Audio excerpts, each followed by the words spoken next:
जय जय श्री राधे श्री श्री राधा रमणो जयति। भज निताई गौर राधे श्याम।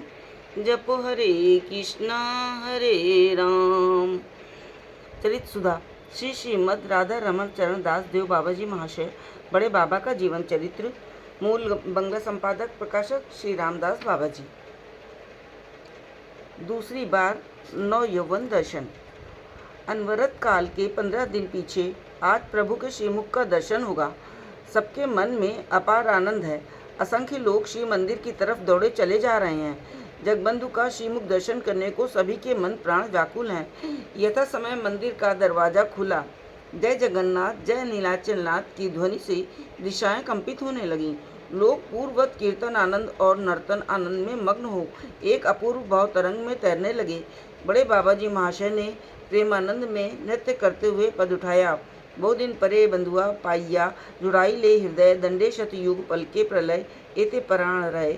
अबला सरला गोप गोयलनी हाम मुग्धनी नारी अति सुचतुर रसिक नागर तुमसे मुरलीधारी। तुहु से मुरलीधारी जाति कुलशील नाशीले सकाली कुटिल कटाक्ष बाड़े। अब काहे नाथ हो निर्दय वधते नारी प्राणे। बहुत दिन बाद तुम्हें पाकर प्रीतम मेरा हृदय शीतल हुआ है। तुम्हारे बिना एक एक घड़ी में 100 युग बीतते थे। पलक में प्रलय होती थी। ऐसे में क्या प्राण रह सकते थे।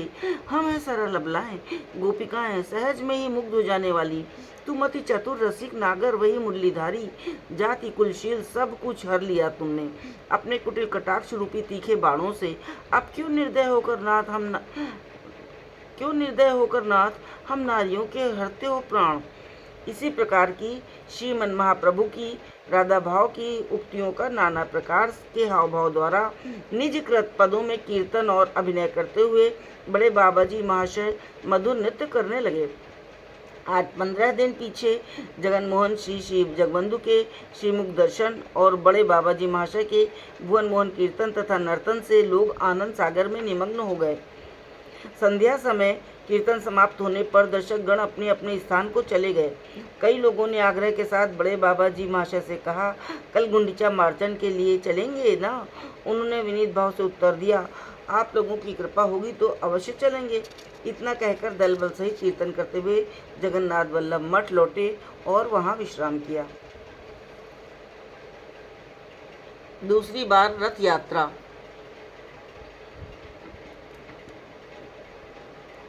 आज जगन्नाथ देव की रथ यात्रा है। यात्रियों की बड़ी भीड़ है। बड़े बाबा जी महाशय अपने साथियों सहित कीर्तन करते हुए मंदिर में पधारे। धीरे धीरे कीर्तन के आनंद में सब लोग मत्त हो गए। दोपहर तक कीर्तन होता रहा पर जगबंधु के दर्शन नहीं हुए। मानो वे बाहर निकलना नहीं चाहते और लक्ष्मी देवी की अनुमति की बाट देख रहे हैं। देर होते देख पूर्वासी कुछ भक्तों ने बड़े बाबा जी महाशय से कहा, देखिए आज निश्चय नहीं कि श्री श्री जगन्नाथ देव कब बाहर पधारेंगे, इसलिए आप लोग प्रसाद पा आइए। ये सुनकर बड़े बाबा जी महाशय अपने साथियों सहित लाला बाबू के क्षेत्र में महाप्रसाद पाने के लिए चल दिए। क्षेत्र श्री श्री जगन्नाथ देव के मंदिर के दक्षिण दरवाजे के पास ही है। श्री मंदिर में घंटा आदि बजते ही क्षेत्र में सुनाई देता है। बड़े बाबा जी महाशय के साथ बलराम बाबू आज 20-25 गृहस्थ भी हैं। एक बंगाली बाबू ने बलराम बाबू से पूछा, ऐसा सुनने में आता है कि जगन्नाथ देव के जितने सेवक पंडा हैं उनके वेतन स्वरूप उन्हें मिष्ठान प्रसाद मिलने का प्रबंध पहले से चला आ रहा है और रथ खींचने वालों की जागीरें मिली हुई हैं। आजकल तो जमीन और वस्तुओं के मूल्य पहले की अपेक्षा बहुत अधिक हो गए हैं। फिर भी अपार संपत्तिशाली श्री जगन्नाथ की सेवा की ऐसी विशृंखलता क्यों है। बलराम बाबू ने कहा, देखिए इस ओर राजा की विशेष दृष्टि नहीं है। कर्मचारी लोग देव कार्य में शिथिल हैं, इसलिए जगन्नाथ देव की सेवा की ऐसी विशृंखलता हो रही है। बड़े दुख की बात है कि आज कई महीनों से श्री श्री जगन्नाथ देव का शयन नहीं हुआ। किसी दिन श्रृंगार हो जाता है तो किसी दिन नहीं होता, इसलिए हम लोगों के मन में बड़ा दुख रहता है। ये सुन प्यारे मोहन बाबू ने बड़े बाबा जी महाशय से कहा, अच्छा जगन्नाथ देव तो नित्य चिन्मय और सर्वशक्तिमान हैं, फिर वे क्यों इतना कष्ट भोग रहे हैं। बड़े बाबा जी महाशय ने मुस्कुराकर कहा, सुनिए, सर्व ऐश्वर्य में पूर्णतम श्री भगवान ने प्रबल पराक्रमशाली कलिराज को युगोचित अधिकार दिया। भगवान के दिए हुए अधिकार के मद में मत होकर कलिराज वृष रूपी धर्म और गोरूपी पृथ्वी को सताने लगे। ये देख भक्त प्रवर परीक्षित महाराज शस्त्र लेकर कलि को दंड देने के लिए तैयार हुए। श्री भगवान ने सोचा कि अभिमानी और स्वतंत्र कलिराज को इस प्रकार दंड दिया जाना आवश्यक है, अतः वे परीक्षित महाराज के ऊपर असंतुष्ट नहीं हुए। शीघ्र ही कलिराज पराजित हो गए और हाथ जोड़कर परीक्षित महाराज से अपने रहने का स्थान मांगने लगे। उन्होंने दया कर कलिराज के रहने के लिए 5 स्थान बता दिए, जो इस प्रकार से हैं: गणिका, शुंडिका, गारम, अक्षकीड़ांच, योषितः, कांचनानि ददौ 5 स्थानानि वास हेतुवे, अर्थात वैश्यालय, मदिरालय, धूत कीड़ा, स्त्री और सुवर्ण, ये 5 स्थान कलयुग के वास करने को दिए गए। तब कलिराज ने विचारा कि जगत में स्वधर्म परायण भगवत भक्त ही मेरे सबसे बड़े शत्रु हैं, इसलिए सबसे पहली ऐसी चेष्टा करना चाहिए कि वे हाथ में आ जाएं। तब उन्होंने अपने परिकर काम, क्रोध, लोभ, मोह, मद, मात्सर्य, ईर्ष्या, द्वेष, हिंसा, अधर्म, अविचार, अज्ञान आदि को आदेश दिया कि तुम सब गुप्त रूप से जाकर पहले काशी, गया, मथुरा, द्वारका, श्री क्षेत्र, पुरी धाम, अयोध्या, मिथिला, नवद्वीप, वृंदावन आदि तीर्थ स्थानों पर अपना अधिकार जमाओ। सावधान रहना कि कहीं प्रबल पराक्रमी भक्त लोग तुम्हें पहचान न पाएं, क्योंकि वे ही तुम्हारे परम शत्रु हैं। ये आदेश पाकर कलयुग के परिकर गण अपनी अपनी सेना और अस्त्र शस्त्र लेकर तीर्थों में गए और अत्यंत गुप्त रूप से सेवक, वैष्णव, साधु, सन्यासी, ब्राह्मण और राजाओं के अंतःकरण पर अधिकार जमाने लगे। सेवक के अंतःकरण पर अधिकार करना और भगवान के अंतःकरण पर अधिकार करना एक ही बात है, क्योंकि भक्त और भगवान में कोई भेद नहीं है। पूर्णतम श्री भगवान ब्रजेनंदन ने कलि के दोष मिटाने के लिए कोई अस्त्र शस्त्र धारण नहीं किए, पर उन्होंने परम करुण निताई गौर रूप में श्रीधाम नवद्वीप में अवतार लेकर नाम और प्रेम के प्रवाह में जगत को बहा दिया। ये देख कलिराज अपना अधिकार छिन जाने की आशंका से कपट भक्त वेश धारण कर श्री गौरांग देव के श्री चरणों में कातर प्रार्थना करने लगे।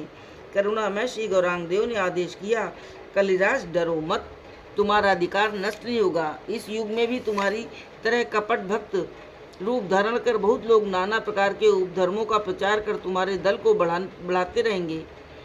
इस बात का वर्णन महाप्रकाश नामक ग्रंथ में किया गया है। इच्छा में श्री भगवान अपने सेवा सुख के लिए कभी किसी का अधिकार नष्ट करने को इच्छा नहीं करती। आप देखेंगे कि थोड़े समय में श्री गौरांग देव राजा के हृदय में प्रवेश कर राज कर्मचारियों द्वारा ही सेवा की इसी सारी विशृंखलता को दूर कर सुप्रबंध कर देंगे। ये बात होते होते श्री जगन्नाथ देव के श्री मंदिर में घंटा घड़ियाल बज उठे। सब लोग शीघ्रता पूर्वक श्री मंदिर में पहुँचे। देखा कि बलदेव का पहांडी विजय आरंभ हो गया है। धीरे धीरे बलदेव, जगन्नाथ देव, सुभद्रा देवी और सुदर्शन रथों पर विराजमान हो गए। उस दिन रथ आगे नहीं चला।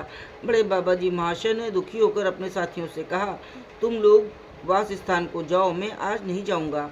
ये सुन कुछ लोग चले गए और कुछ उनके साथ रह गए। सवेरा होते ही सब नरेंद्र सरोवर पर नित्य नियम से निवृत्त हो जगन्नाथ वल्लभ मठ में होते हुए श्री मंदिर में जा पहुँचे। धीरे धीरे और भी बहुत से लोग जमा हो गए। सूर्योदय के प्रायः 4 घड़ी पीछे रथ खींचना आरंभ हुआ। बलभद्र देव और सुभद्रा देवी के रथों को बलगंडी के समीप पहुंचाकर जगन्नाथ देव का रथ खींचा जाने लगा। नृत्य कीर्तन पहले की तरह चलने लगा।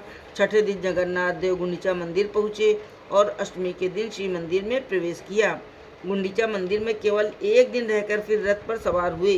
फिर पहले की तरह नृत्य कीर्तन आदि होने लगे, परंतु बड़े बाबा जी महाशय इस बार उदासीन रहे।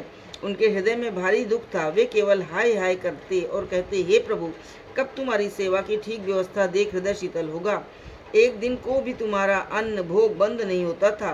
56 भोग लगाकर भी तुम्हारे सेवकों के मन तृप्त नहीं होते थे। वहीं तुम आज अपने मंदिर के सोने के शयनागार को छोड़ राजभोग की जगह लाई त्योड़ा और फल मूल खाकर रथ के ऊपर सड़क पर बड़े कष्ट से समय काट रहे हो। ये दुख असह्य हो रहा है। हे दीनबंधु, हे पतित पावन, तुम्हारी दया को धन्य है कि आज तुम पतित पाखंडी नीच अस्पृश्य जीवों को दर्शन देकर कृतार्थ करने की इच्छा से अपने सुख और वैभव को त्याग इतना कष्ट सह रहे हो। परंतु भक्त का प्राण तो ये सहन नहीं कर सकता। तुम दयामय हो, जीव के लिए सब कुछ कर सकते हो, तुम्हें सभी शोभा देता है, परंतु यह सब देख तुम्हारे भक्तों के प्राण कैसे बचेंगे? प्रभु शीघ्र कुछ उपाय करो। इतना कह वे व्याकुल होने लगे। जगन्नाथ देव की सेवा की विशृंखलता के कारण बड़े बाबा जी महाशय के हृदय की व्याकुलता और आरती देख सभी के हृदय पिघल गए। कृष्ण गोविंद की विदा और गौड़देश यात्रा।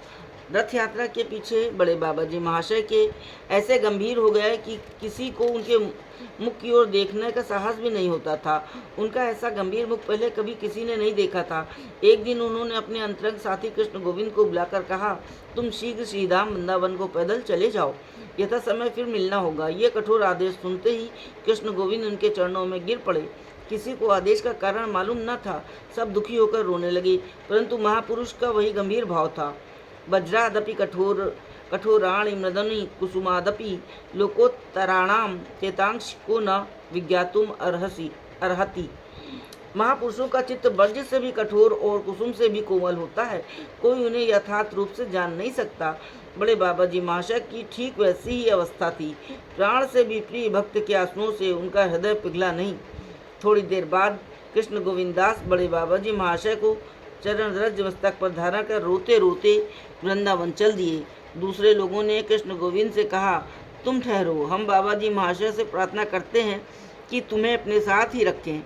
कृष्ण गोविंद ने उत्तर दिया, दादाजी की आज्ञा सर्वथा पालनी है। दादा जिस बात में सुखी हैं उसी में मैं भी सुखी हूँ। ऐसा आदर्श प्रेम, ऐसी स्वाभाविक प्रीत संसार में बहुत कम देखने में आती है। जैसे दादा वैसे उनके छोटे भाई। योग्यम योग्येन योजयेत। कृष्ण गोविंद दास के जाते ही बड़े बाबा जी महाशय उपस्थित भक्तों के सामने उनके गुणों का बार वर्णन करने लगे।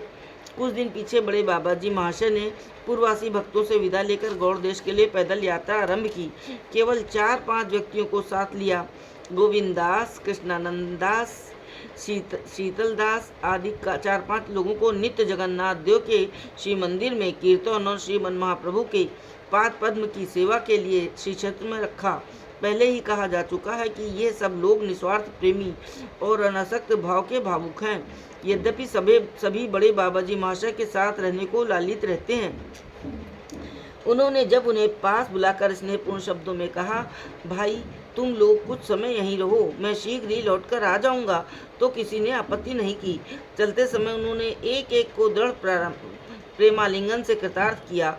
उस समय का करुण दृश्य देख सब रोने लगे। जगन्नाथ देव के श्री चरणों में दंडवत प्रणाम कर उन्होंने नेत्रों में जल भरकर उनसे विदा ली। मार्ग में साक्षी गोपाल दर्शन कर एक रात वहां ठहरे। दूसरे दिन कीर्तन करते करते श्री भुवनेश्वर की यात्रा की। जय जय श्री राधे, जय श्री जगन्नाथ देव की जय, बड़े बाबा की।